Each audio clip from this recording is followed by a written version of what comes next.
Motivation is the experience of wanting something or wanting to avoid it. When we study how we get motivated to learn, develop, and succeed, we can identify two contrary forces, extrinsic and intrinsic ones.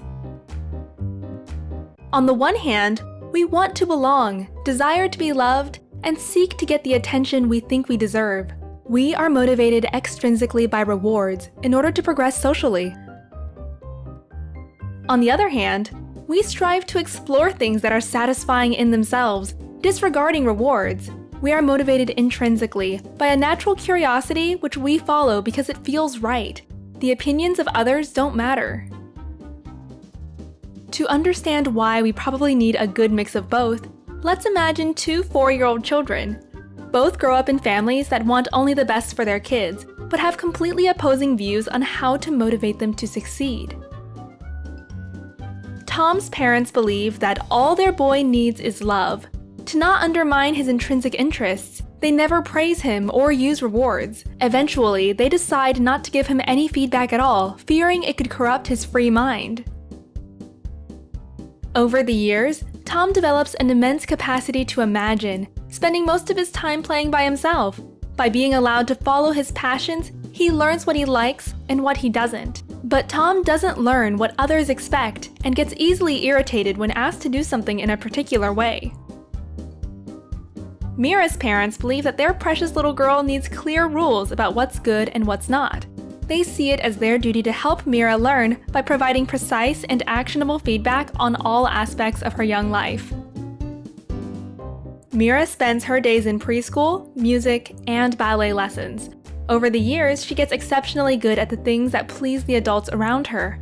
However, since there is neither time to play nor to relax, she doesn't discover her own interests. Being alone bores her.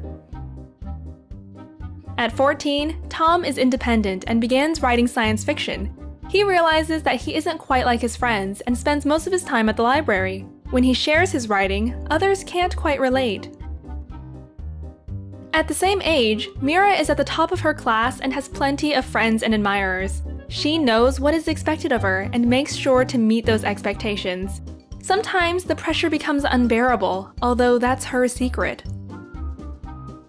By the day he turns 21, Tom has a unique perspective of the world. He is intelligent, but doesn't like to work for money and hence is always broke. He hates the idea of conforming to conventional norms and is annoyed if someone interferes with his creative expression. At this point, Tom knows a lot about himself, but doesn't connect well with others. To him, people seem to follow rules without questioning them, just like sheep. Integrating into the society is difficult at this point, and he begins to search for utopia. Mira makes it into a top medical school where she realizes she'll never be top of the class again. Once that place seems out of reach, her motivation drops and she wonders if medicine actually interests her. Since quitting is no option, she takes up a second major and runs for student council president. Soon, Mira will know everything about what others expect, but nothing about what she likes for herself.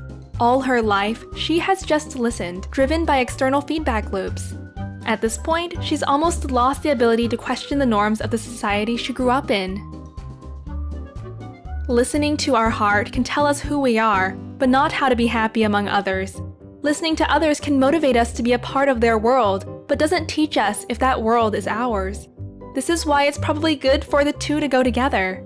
Then we can learn what we want and get the feedback we need in order to stay motivated to explore new roads into a better society. A large body of research shows that balancing the two forces is not straightforward. One meta-analysis of 128 studies examined the effects of extrinsic rewards on intrinsic motivation. While most rewards significantly undermined our intrinsic interest, positive feedback, which is an extrinsic motivator, inspires us to keep going. Put simply, honest words of encouragement get us going, while money or gifts undermine our inner drive. What about you? Do you listen to your heart or to the voices of society? And from your personal experience, which of the two eventually takes your decision? Share your thoughts and check the description to dive deeper into the topic.